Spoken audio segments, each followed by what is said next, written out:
IVF treatments పై 20,000 discount. Doctor consultation మరియు ultrasound scan ను ఉచితంగా అందిస్తున్నారు. 49 అంటే సంతానం, 49 అంటే సంతోషం.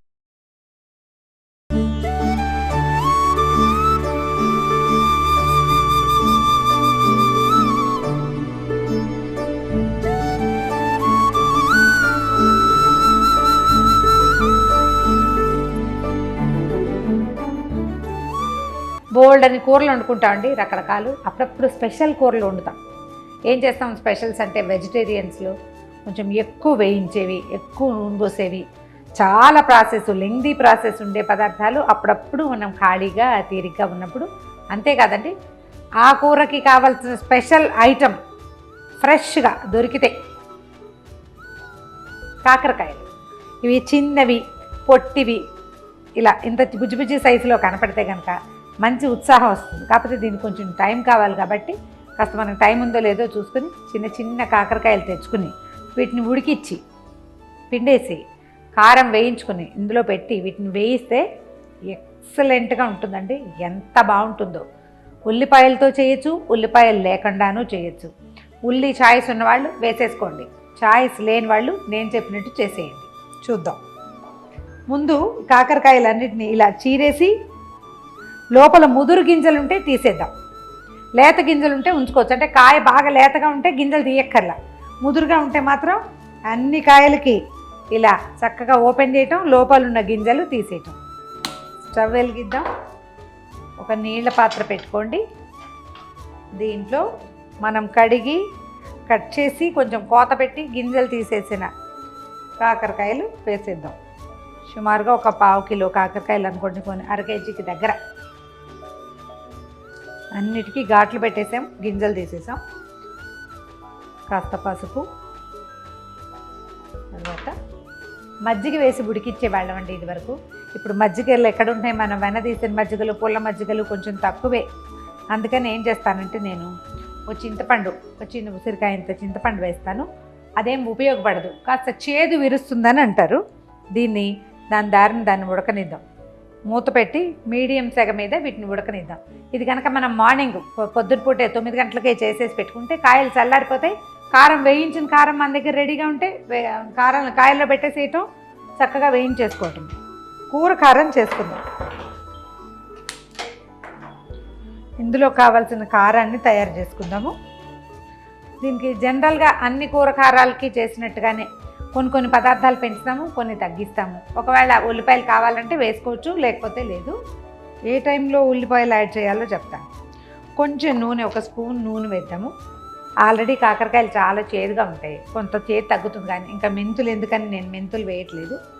దీనికి ఏం చేయాలంటే 1/2 కప్పు పల్లీలు, తర్వాత కొంచెమే శనగపప్పు, ఎందుకంటే పల్లీలు ఉన్నప్పుడు ఎక్కువ శనగపప్పు అవసరం లేదు. తర్వాత 1/4 కప్పు, 2 పెద్ద స్పూన్లు అనుకోండి మినపప్పు, తర్వాత 1/4 కప్పు ధనియాలు, 1 స్పూను జీలకర్ర. వీటన్నిటిని నూనెలో వేయించేసేయండి. ఇందులో శనగపప్పు మన ఛాయిస్ కాకపోతే మానేయచ్చు, లేదా పల్లీలే మన ఛాయిస్ కాకపోతే పల్లీలు మానేసి శనగపప్పు ఎక్కువ వేసుకుంటే సరిపోతుంది.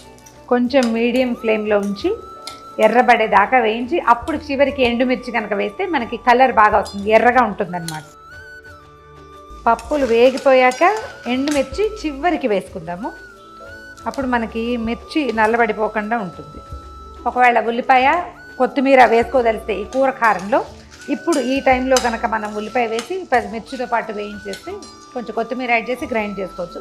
నేను అది వేయట్లా, ఇలాగే చేస్తాను నేను. మిరపకాయలు కొంచెం పొట్టలు ఊపగానే ఆపేసేయటమే.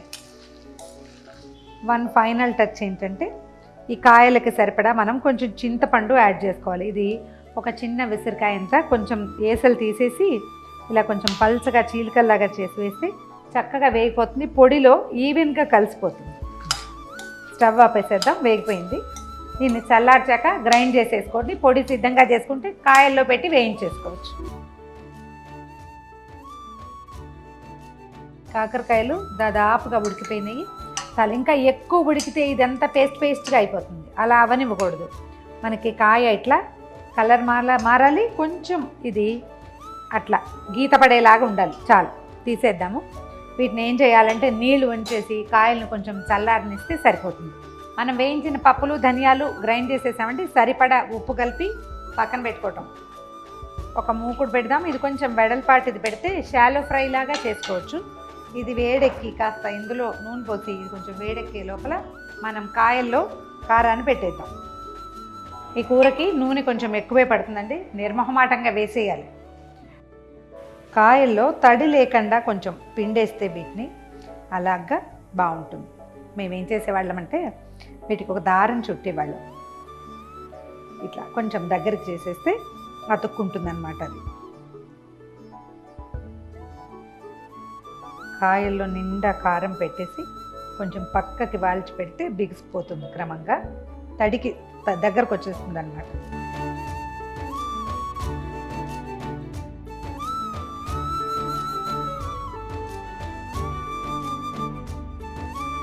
ఈ పొడి కనుక రెడీ చేసి పెట్టుకుంటే మనం అన్ని రకాల కూరల్లోకి వేసేసుకోవచ్చు. ఒకవేళ మనకి ఇంతంత చిన్న చిన్నవి కాకుండా కాకరకాయలు పెద్దవిగా ఉన్నాయి అనిపించింది అనుకోండి, ఇలాగే ఉడికిచ్చేసి పెద్ద పెద్ద ముక్కలు చేసి షాలో ఫ్రై చేసుకోవటము, అందులో పొడి చల్లేసుకోవటం.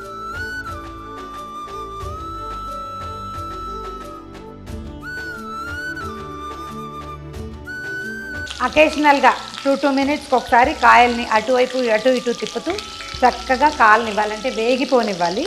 ఈ పొడి కూడా మనం ఏంటంటే నూనె ఎక్స్ట్రా ఉన్నది వంచేసి అప్పుడు కొంచెం పొడి చల్లుకోవచ్చు పైన. కాస్త జాగ్రత్తగా చేయాల్సింది ఏంటంటే ఏ పార్ట్లో కోత పెట్టామో ఆ పార్ట్ని నూనెలోకి వెళ్ళనివ్వద్దు. వెళ్తే ఏమవుతుందంటే ఈ పొడి వెంటనే ఇమీడియట్గా మన కజ్జికాయలు ఓపెన్ అయిపోతాయి అన్నమాట కాకరకాయలు. అలా వెళ్ళనివ్వకూడదు. మిగిలిన 3 పక్కల కాలనివ్వాలి.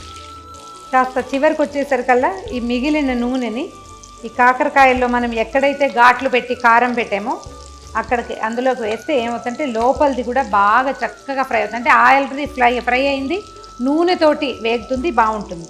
ఈ నూనె చప్పుడు అంటే చిన్న చిట శబ్దం వస్తుంది కదా, అది ఆగితే మన కాయల్లో పూర్తిగా పచ్చి తడిపోయినట్టు. అప్పటి వరకు ఓపిక్గా వీటిని దీని మీదే వదిలేయాలి. ఇంత మటుకు వేగకి ఇంకా మాడతాయన్న భయం ఏమి ఉండదు. మనం ఏంటంటే కాస్త దగ్గరుండి చూసుకోవాలి. మంచి దోసకాయ పప్పు, చక్కగా ప్రశస్తమైన కరివేపాకు చారు పెట్టి ఈ ఫ్రై కనుక చేస్తే ఎంత బాగుంటుందో భోజనం. ఇది కనుక ఒకసారి చూపిస్తే ఈ టేస్ట్ పిల్లలకు కూడా మళ్ళీ ఇంకా వేరే ఏ ఫ్రైలు కావాలని కోరుకోరు. ట్రై చేసి చూడండి. ఇంకొక 2 నిమిషాల్లో తీసేయచ్చు. అవసరమైతేనే దీని మీద పొడి చల్లుకోవాలి. మనకి కాయల్లో నుంచి బయటికి రాలేదనుకోండి, చూడండి కాయలోనే ఉంది, బయటికి రాకపోతే ఇంకా పైన కారం వేయాల్సిన అవసరం కూడా లేదు. ఈ మిగిలిన కారాన్ని ఇంకా ఏ వంకాయ కూరలోనో బీరకాయ కూరలోనో దొండకాయ ఫ్రైలోనో చల్లేసుకోవచ్చు. వేగిపోయినాయండి, స్టవ్ ఆపేద్దాం. ఇప్పుడు కాకరకాయల్ని ఒక ప్లేట్లోకి తీసేసుకుందాం.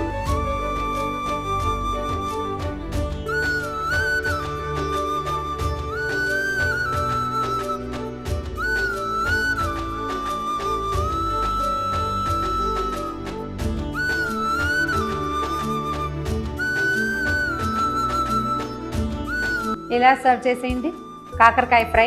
సుమన్ టీవీలో మీ పర్సనల్ అండ్ బిజినెస్ ప్రమోషన్స్ కోసం కింది నెంబర్కి కాంటాక్ట్ చేయండి.